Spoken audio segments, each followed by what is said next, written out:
American car companies once built machines that could kill you in a dozen different ways. No seatbelts, gas tanks that exploded on impact, engines so powerful they could tear free from their mounts. They pumped out emissions like smokestacks and handled like death traps on wheels. The 1960s gave us automotive legends, but their cars modern safety regulators would ban instantly. Here are 10 classics that would never make it past today's government approval process. The Corvair was General Motors' attempt to build an economy car that handled like a European sports car. Engineers placed an air-cooled engine behind the rear axle and called it innovation. What they actually created was a car that could snap into uncontrollable spins without warning. The rear engine design made the Corvair tail-heavy and unpredictable during emergency maneuvers. When drivers tried to avoid accidents by turning sharply, the car would often flip over or spin backward into traffic. The suspension system couldn't handle the weight distribution, making the vehicle dangerous at any speed above parking lot pace. Ralph Nader made the Corvair famous by writing an entire book about how deadly it was.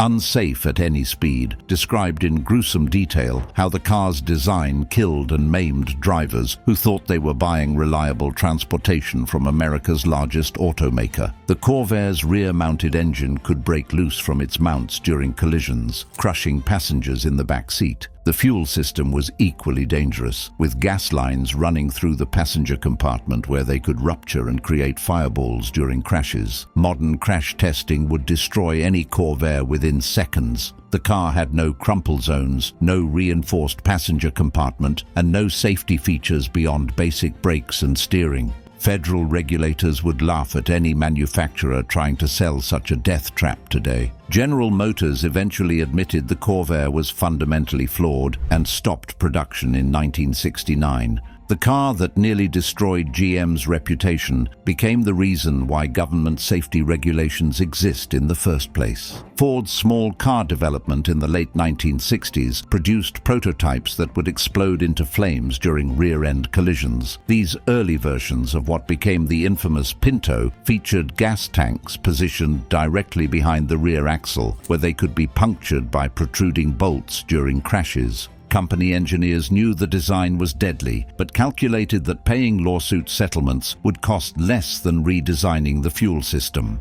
Internal memos revealed that Ford estimated each burn death was worth $200,000 in legal costs, compared to $11 per car to fix the problem. The prototype vehicles killed dozens of people during testing and early production, but Ford continued development because executives prioritized profits over human lives. Crash test footage showed cars bursting into flames within seconds of low-speed rear impacts. Families burned to death in vehicles that could have been safe with minor design changes. Ford executives knew people would die and decided those deaths were acceptable business expenses that wouldn't significantly impact company profits. Modern safety regulators would never approve vehicles with gas tanks that explode during minor accidents. The National Highway Traffic Safety Administration requires extensive crash testing that would have exposed Ford's deadly design immediately. Federal criminal charges would likely be filed against any company executives who knowingly sold vehicles designed to kill their customers for profit. The Pinto prototypes represent corporate murder disguised as automotive innovation.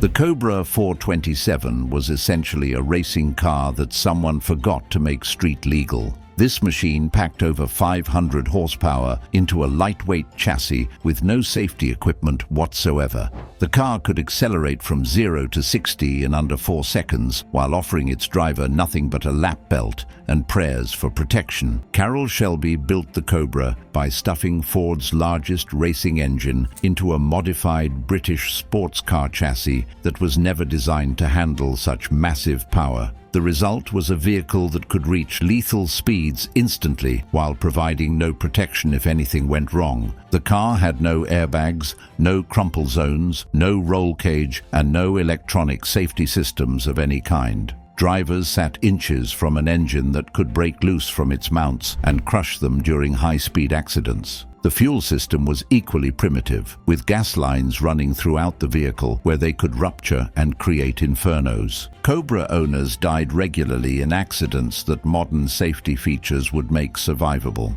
The car's incredible power combined with primitive safety technology created a death trap that killed experienced drivers who made minor mistakes at high speeds. Insurance companies eventually refused to cover Cobra drivers because the vehicles were statistically more dangerous than motorcycles. The few surviving examples are now worth millions of dollars precisely because so many were destroyed along with their owners. Modern federal regulations would never permit a vehicle with the Cobra's power-to-safety ratio. The car represents an era when automotive performance mattered more than keeping drivers alive during crashes. The GTO was the first true muscle car, created by stuffing Pontiac's largest V8 engine into a mid-sized chassis and marketing it to young drivers who wanted maximum performance. The car could burn rubber for city blocks while spewing emissions that would choke modern environmental regulators. Pontiac engineers bypassed General Motors' corporate ban on large engines in small cars by technically classifying the GTO as an option package rather than a separate model. This bureaucratic trick allowed them to sell high-performance vehicles to teenagers who had no experience handling such powerful machines. The original GTO produced massive amounts of pollution through primitive emission systems that barely qualified as environmental controls. The engine burned leaded gasoline and expelled toxic fumes that contained lead particles, carbon monoxide, and other poisonous chemicals into the atmosphere. Modern EPA emission standards would ban the GTO's engine immediately. Current regulations require catalytic converters, oxygen sensors, and computer-controlled fuel injection systems that didn't exist in the 1960s. The car's primitive carburetor and exhaust system would fail every emissions test. The GTO's interior was equally dangerous, featuring a steel dashboard that could crush skulls during front-end collisions. Seat designs offered minimal support during crashes, and the lack of headrests guaranteed neck injuries during rear impacts. Federal safety mandates now require dozens of protective features that the GTO completely lacked. Modern muscle cars must meet strict safety and emissions standards that would have made the original GTO impossible to build or sell legally. The Charger Daytona was built specifically for NASCAR racing, but somehow made it onto public streets, despite aerodynamic modifications that made it unsuitable for normal driving.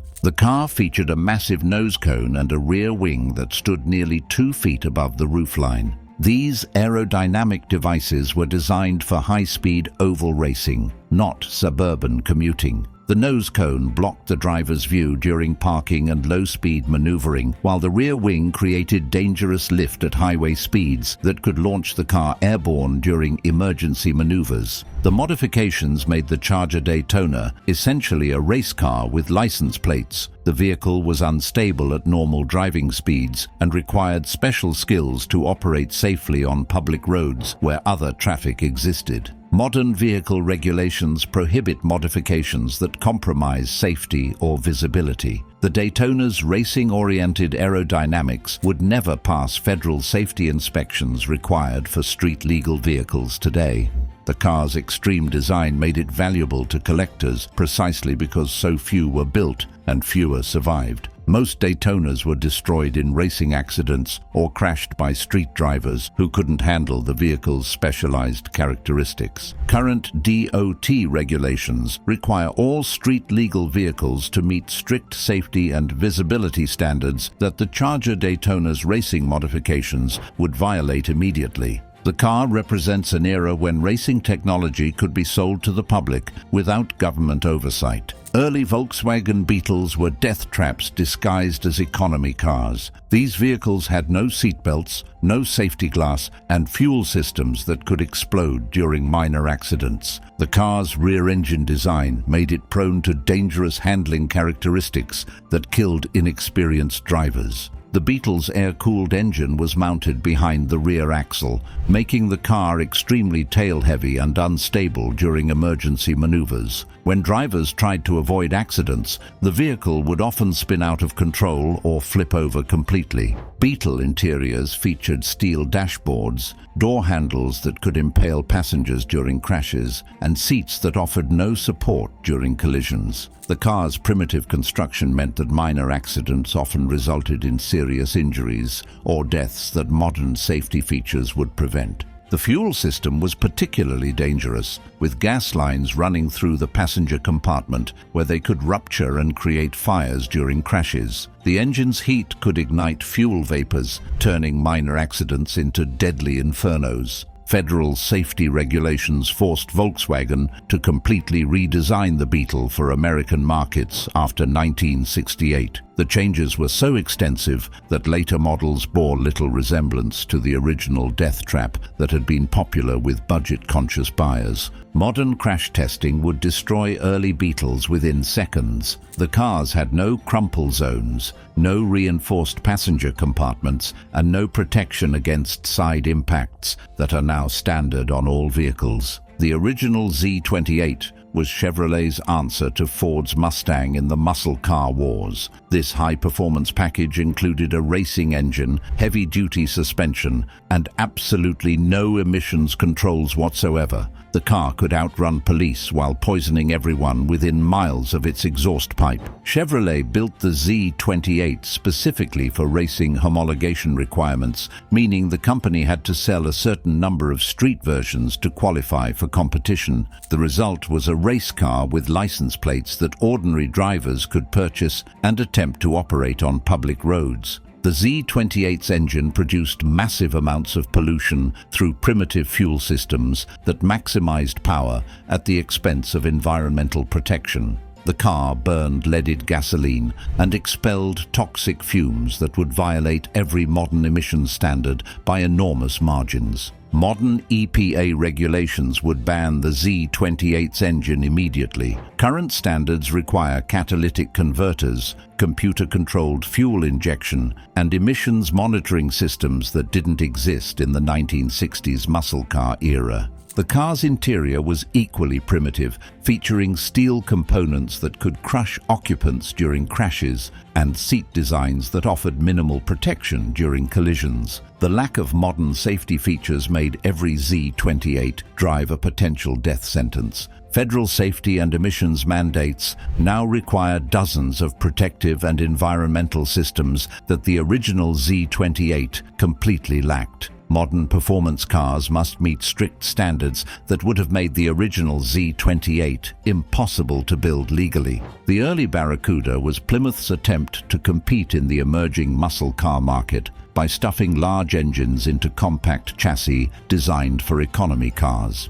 The result was a vehicle that could achieve incredible performance while offering its occupants no protection whatsoever during inevitable crashes. Plymouth engineers prioritized straight-line speed over safety, creating vehicles that could accelerate quickly but couldn't stop, turn, or protect their occupants effectively. The Barracuda's primitive suspension and braking systems were overwhelmed by engines producing far more power than the chassis could handle safely. The car's interior featured steel dashboards that could crush skulls during front-end collisions, seats that offered no lateral support during cornering, and door panels that could impale passengers during side impacts. The lack of headrests guaranteed neck injuries during rear-end collisions. Modern safety standards require crumple zones, airbags, reinforced passenger compartments, and dozens of other protective features that the original Barracuda completely lacked. The car's primitive construction would fail every current safety test immediately.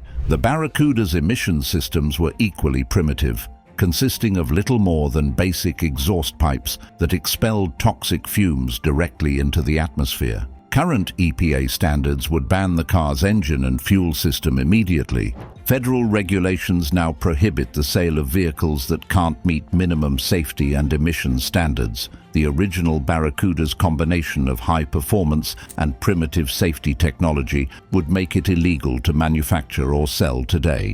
The 1967 Eldorado was a massive luxury car that consumed gasoline like an industrial furnace while producing emissions that could choke entire city blocks. This vehicle represented American automotive excess at its most environmentally destructive peak. Cadillac's largest V8 engine powered the Eldorado through primitive fuel systems that prioritized power and luxury over environmental responsibility. The car's massive size and weight required enormous amounts of fuel to achieve even basic transportation functions. The Eldorado's emission systems were virtually non-existent, consisting of basic exhaust pipes that expelled toxic fumes directly into the atmosphere without any filtering or treatment.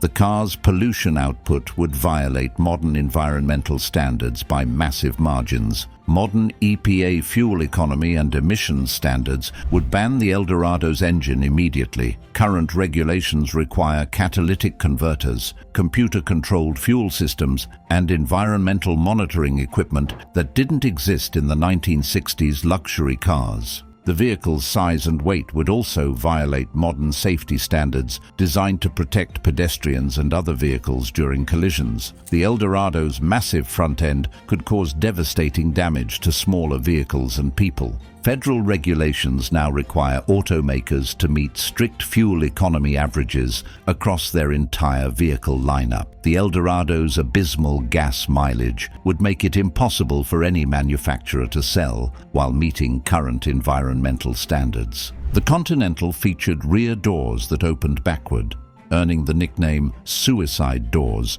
from drivers who understood how dangerous this design could be during accidents. These doors could fly open during crashes, ejecting passengers onto highways at deadly speeds. Lincoln engineers designed the backward opening doors for easier access to the rear seat, but this convenience feature became a death trap during emergency situations. The door's hinges were positioned at the rear, meaning wind pressure at highway speeds could force them open unexpectedly. Passengers ejected through suicide doors rarely survived impact with pavement at highway speeds. The Continental's door design killed dozens of people who might have lived through crashes if the doors had opened conventionally. The car's structural integrity was also compromised by the unusual door design. The rear hinged doors created weak points in the passenger compartment that could collapse during side impacts, crushing occupants who survived the initial collision. Modern federal safety regulations prohibit door designs that can open unexpectedly or eject passengers during crashes. The Continental's suicide doors would never pass current safety inspections required for all street-legal vehicles. The Continental represents an era when automotive style took precedence over passenger survival. The car's elegant appearance came at the cost of deadly design flaws that modern regulations prevent. These cars disappeared because government regulators decided that performance, style, and driver choice mattered less than bureaucratic safety standards and environmental compliance. The muscle car era ended when federal agencies gained power to dictate what Americans could drive. The 1960s produced automotive legends that modern safety and emissions regulations would ban instantly. We traded horsepower and freedom for airbags and catalytic converters, losing the cars that made America the envy of the automotive world. Anyway, that's it for the video, folks. Bye.